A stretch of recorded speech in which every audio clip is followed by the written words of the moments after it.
Hello everyone, and welcome back to the ever-evolving savannah of Sun Mountain, where we've got giraffes and hippos and aardvarks all around in the same section.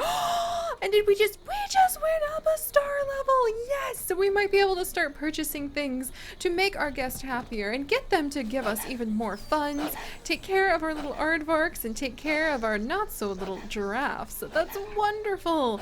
Oh my gosh, I'm so in love with this. Oh my gosh, I'm so in love with this. I am so in love with this. I cannot wait for more of these animals to begin their breeding efforts and repopulate this land so that we can then also celebrate that fact and hopefully get enough populations of the different species going that we can keep ourselves funded.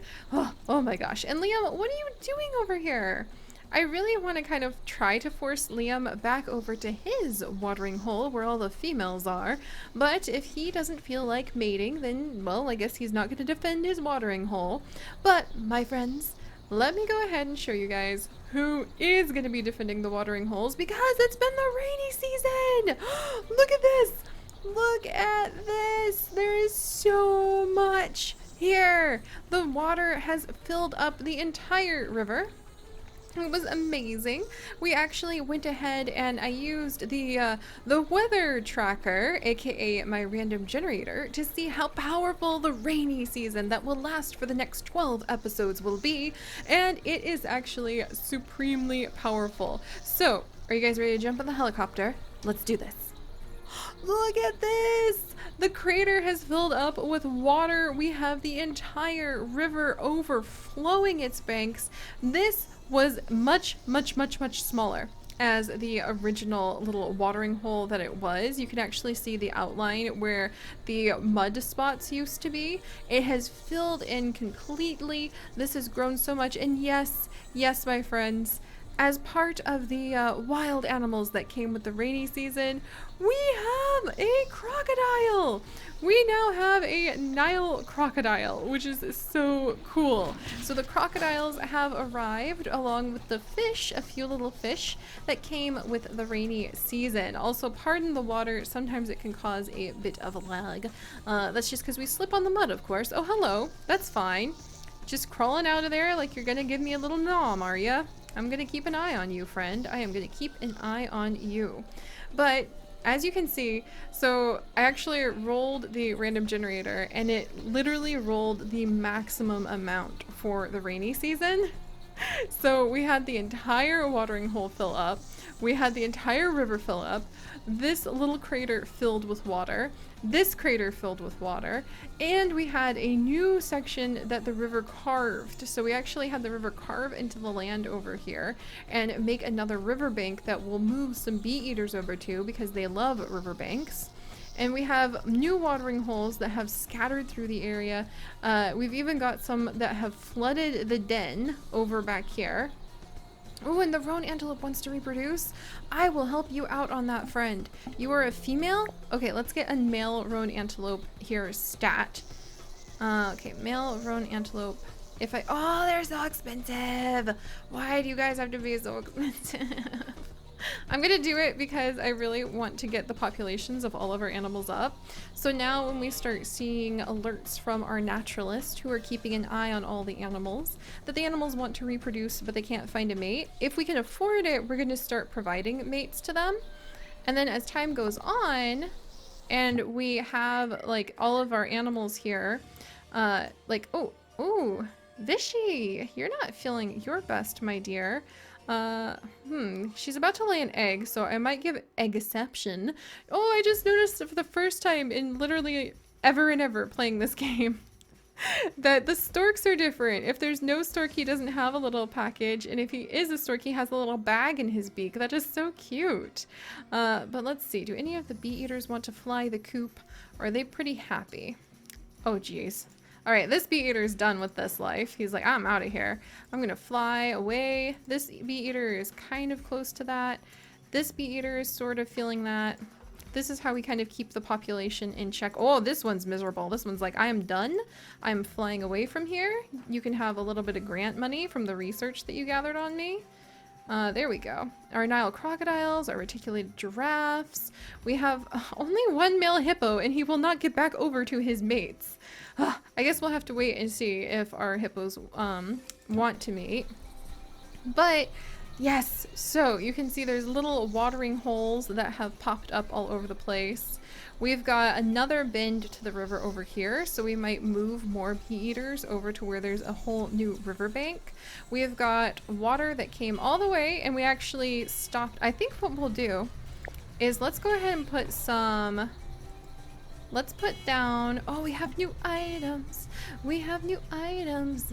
That makes me so happy. But we're going to put some rocks down here to say that it hit an underground spring. So that it will protect... There we go. Yeah, that we may have made a bit of a man-made spring here to like direct the water under so that it wouldn't actually...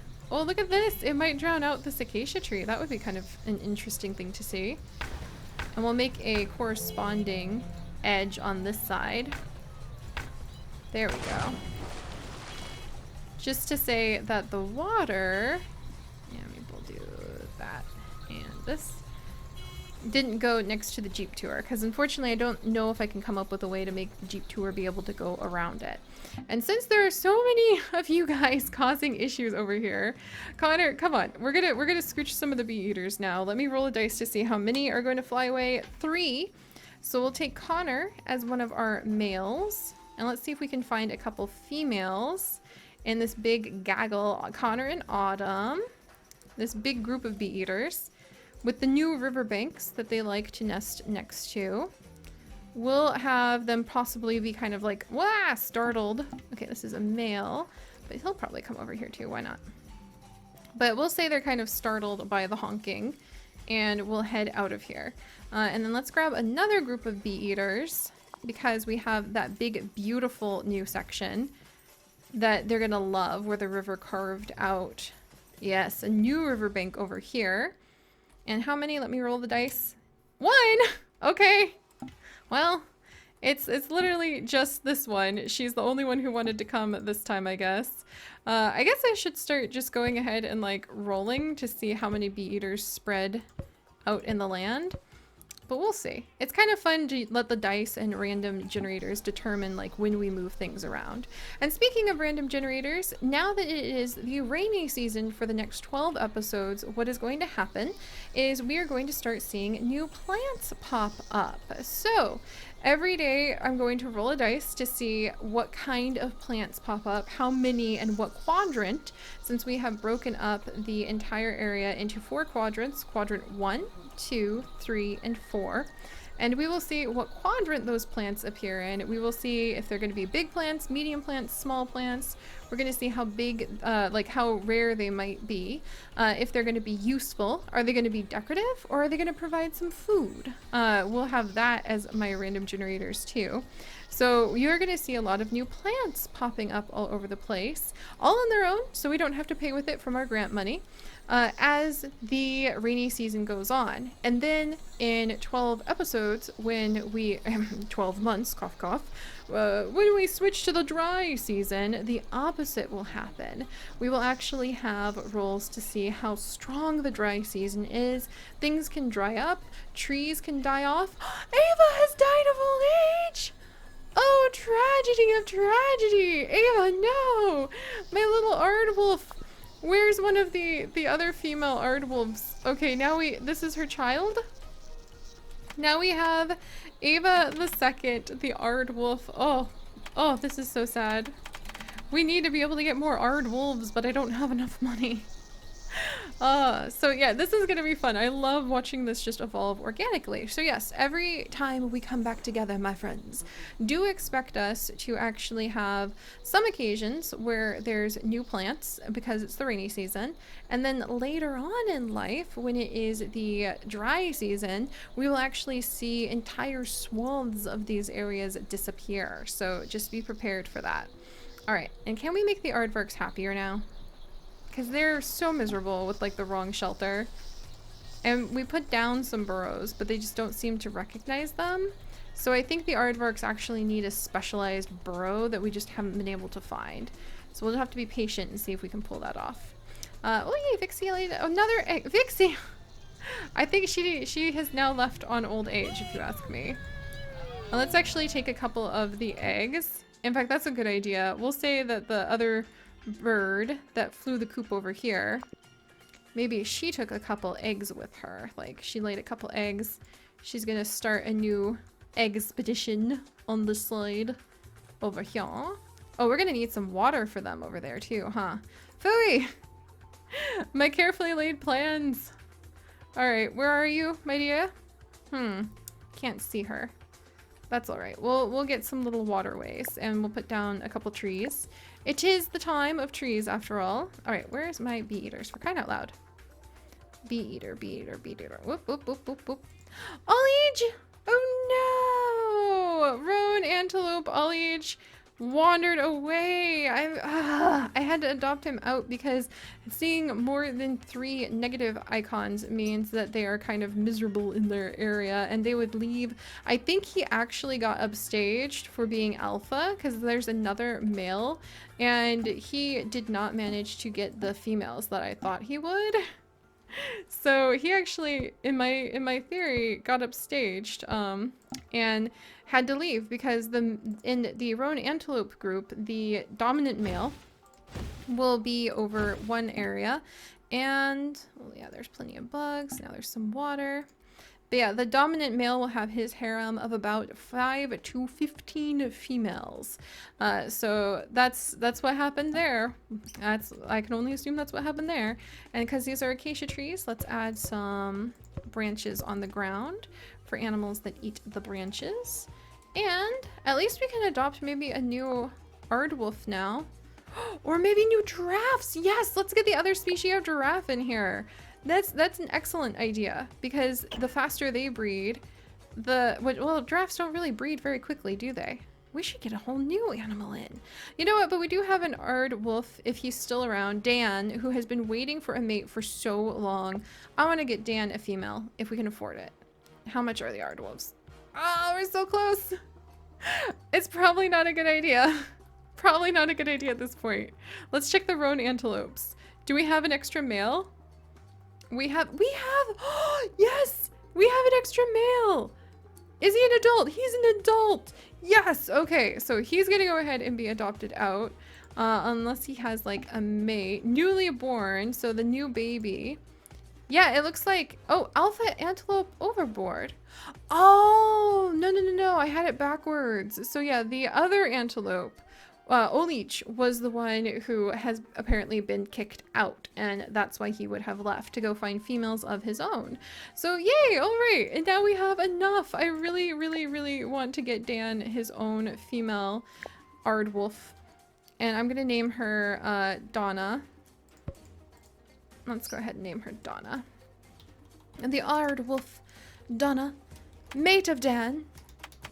There we go, Donna. There, that makes me happy. And let's actually come over and Jacob the bee eater, just like such a smelly exhibit. Well, it's a lot of bird poop, buddy. What can I say? And then let's actually name this Aardwolf, who was the son of Ava, Adam II, so that we can decide like to keep the male or the female later on. But all right, there we go. Oh, what a busy time. And this is going to be so fun to come back every time and find things just a little bit subtly different. The Nile crocodile is unable to reach the water there. Okay, well, we can try to actually help out on this. Let's move the water over a little. And let's actually, can we smooth the terrain just a teensy bit? And we'll see if that helps the Nile crocodile. Because believe it or not, the Nile crocodile has to come out for water. As silly as that is.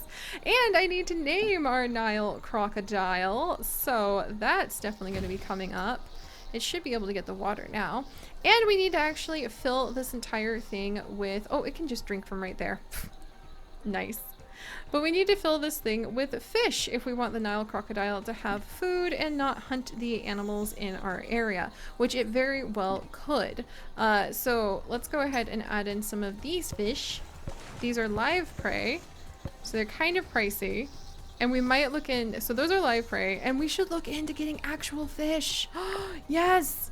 Yes, the rainy season is upon us. This is awesome. All right, where's some actual fish? Oh, wait, wait, wait. Is that an actual fish? Oh, that's a nurse hound. That's like a shark. Okay, let's see. The black bullhead. Yeah, let's get some black bullheads. Why not? What do they need? Let's see. They will eat other fish. They should be okay without food. They like some wetland rocks. They like some wetland plants. I think they're going to be a-okay in here. So, what are you? Yeah, they're okay. So let's add in a couple females and a couple males. And we'll see how that settles with our crocodile. We may even look into removing, I think I'm going to go ahead and remove the other fish. And I think what we'll do is we will add in the meat. So when it comes to adding in meat to our safari, we'll do that after we have one death. Like after we have an animal either dying of old age. Oh, if an animal dies of old age, I should be putting down a spot, actually, now that I think about it. What are you doing in here? Literally do not climb in with the Nile crocodile, lady. Oh my gosh. But yeah, so I think what we'll do when it comes to having predators, since this is our very first predator, is after it goes hunting, then we will leave a little renewable or a little refillable carcass. What are you doing in here? Do not like go in my Nile crocodile area. What on earth are they doing? Anyway, with predators, once they go and they have made their kill, we will leave a fish pile, if it's a fish for instance, or a meat pile if it's a different thing of meat.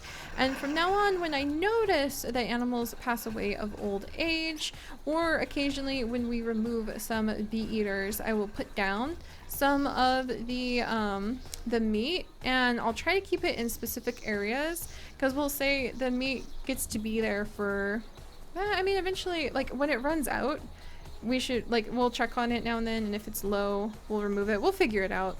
Don't mind me. Just enjoy the view. But alright guys, thank you so much for joining me. This is so exciting to have an evolving place under our hands. It just makes me so happy to come back here and see what the stories are all on their own every time. I hope that all of you are enjoying yourselves. If you could, do please leave a like to toss a treat to our Nile crocodile, who seems to have the shimmy shakes right now. And if you would like to join us on this and literally thousands more adventures, do please consider subscribing. But until next time, my friends, stay curious. Bye-bye!